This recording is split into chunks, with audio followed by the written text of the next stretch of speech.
Hello friends and welcome to the video on unit number 1 topic presentation on resonant frequency.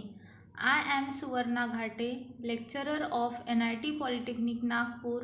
Today I am going to teach you the resonant frequency, the derivation of resonant frequency and numerical based on resonant frequency. Learning outcomes. After watching this video, you will able to understand course outcome, that is troubleshoot problem related to single phase AC series circuit. Single phase AC circuit related जो भी problem आपको face होने वाले हैं वो सभी हम इस वीडियो में पढ़ेंगे.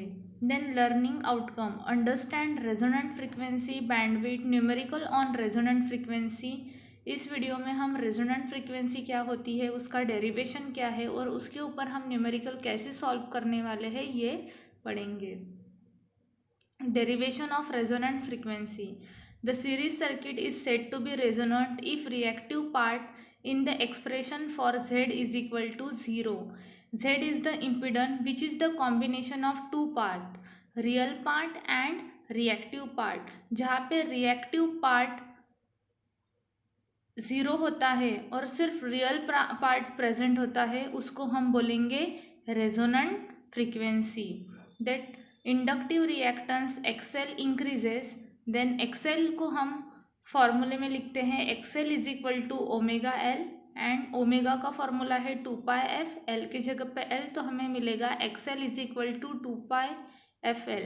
एंड द कैपेसिटिव रिएक्टेंस यहाँ पे डिक्रीज होते जाता है, that is XC is equal to 1 divided by omega C. तो ओमेगा का फॉर्मूला पुट करने के बाद हमें XC मिलता है 1 डिवाइडेड बाय 2πfC.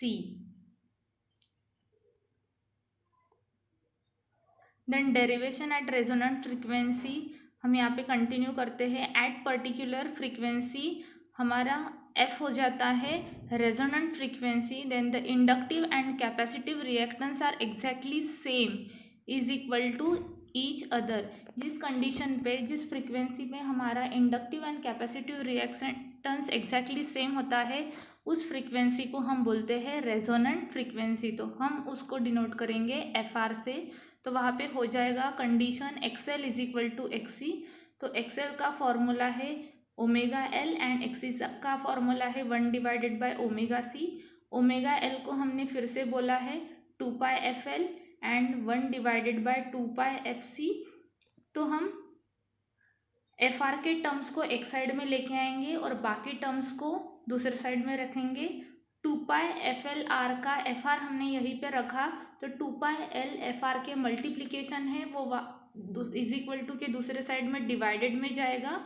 तो 1 divided bye 2πC into 2πL और 2πFRC के साथ जो FR है वो डिवाइडेड में है तो इज इक्वल टू के इधर साइड में आएगा तो वो FR मल्टीप्लिकेशन में हुआ. Then FR into FR is FR square and 2 into 2 is 4 and pi is pi square. बचता है only L and C. So हम यहाँ पे देख रहे हैं FR square is equal to 1 divided by 4 pi square into LC. So हम FR का स्क्वेयर अगर कैंसिल करते हैं तो हमें इज इक्वल टू के दूसरे साइड में अंडर रूट लेना होगा. So FR is equal to under root of 1 divided by 4 pi square into LC. So FR is equal to square root of 1 is 1 divided by square root of 4 is 2. तो वो square root के बाहर निकल आएगा. Pi square का square root only pi होता है तो वो भी स्क्वेयर रूट के बाहर निकल आएगा. Only under root of L and C बचेगा. तो रेजोनेंट फ्रीक्वेंसी का हमें फॉर्मूला मिलता है FR is equal to 1 divided by 2π into under root of LC.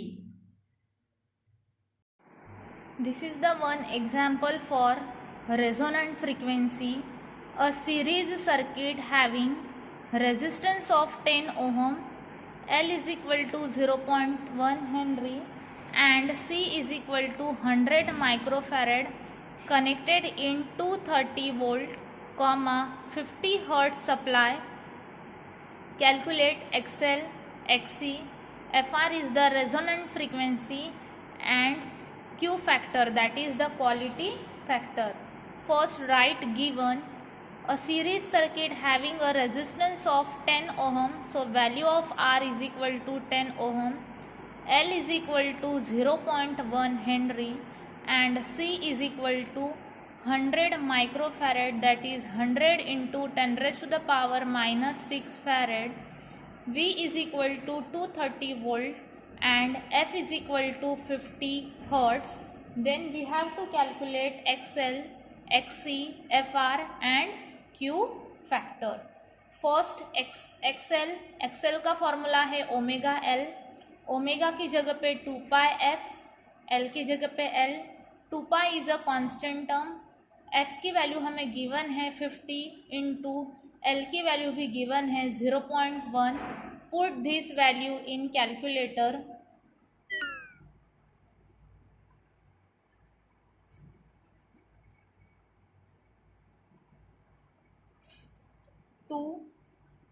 Pi into 50 into 0.1, so we get the answer 31.41 ohm. Now Xc is equal to 1 divided by omega c, 1 divided by 2 pi Fc, 1 divided by 2 pi into 50 into 100 into 10 raised to the power minus 6. So Xc is equal to 31.83 ohm. Now the resonant frequency FR का formula है 1 divided by 2 pi into under root of L divided by C.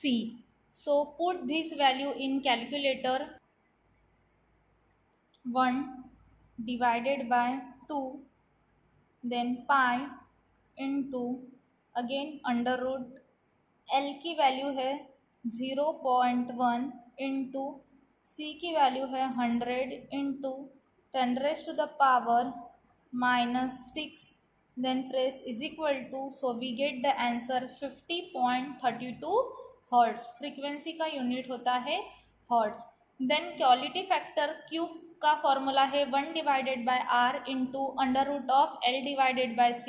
1 divided by R की value है 10 into L 0.1 and C is 100 into 10 raised to the power minus 6. Put this value in calculator. 1 divided by 10 into under root के बाद this button को press करेंगे तो numerator by denominator का function मिलेगा. 0.1 divided by 100 into 10 raised to the power minus 6, then press is equal to, so we get the value of SD को then press करेंगे तभी हमें वैल्यू मिलेगी 3.162. Now the overview. In this video we learned the derivation on resonant frequency and the numerical on resonant frequency. In next video we learn parallel circuit. Assignment: derive condition for resonant frequency in AC series circuit. This is the one assignment question for you. You have to write answer of this question in your copy. इस video में आप देख रहे हो हमारा basic knowledge satisfy हो रहा है, डिसिप्लिन नॉलेज भी सेटिस्फाई हो रहा है, एंड हम न्यूमेरिकल की प्रैक्टिस करेंगे तो हमारा PO3 भी सेटिस्फाई होगा. देन इंडिविजुअली आप न्यूमेरिकल सॉल्व करने वाले हो, इसलिए PO8 सेटिस्फाई होता है. हम लोग कम्युनिकेट कर रहे हैं वीडियो के थ्रू, इसलिए PO9 भी सेटिस्फाई हो रहा है. देन आप जब इंडस्ट्री में जाओगे तो आपको ये सारे पैरामीटर्स कैलकुलेट करते आना ज़रूरी है, जो आप यहाँ पे पढ़ोगे और वहाँ पे भी आपको यूज़ होगा. दैट्स वाई PO10 सेटिस्फाई हो रहा है. देन आप इंडस्ट्री में सारे इक्विपमेंट्स हैंडल करोगे तब आपको इन सारे फार्मूलोज की ज़रूरत है. दैट्स वाई आपको इस फॉर्मूले को पढ़ना ज़रूरी है, इसलिए आपका PSO2 भी सेटिस्फाई हो रहा है. Thank you.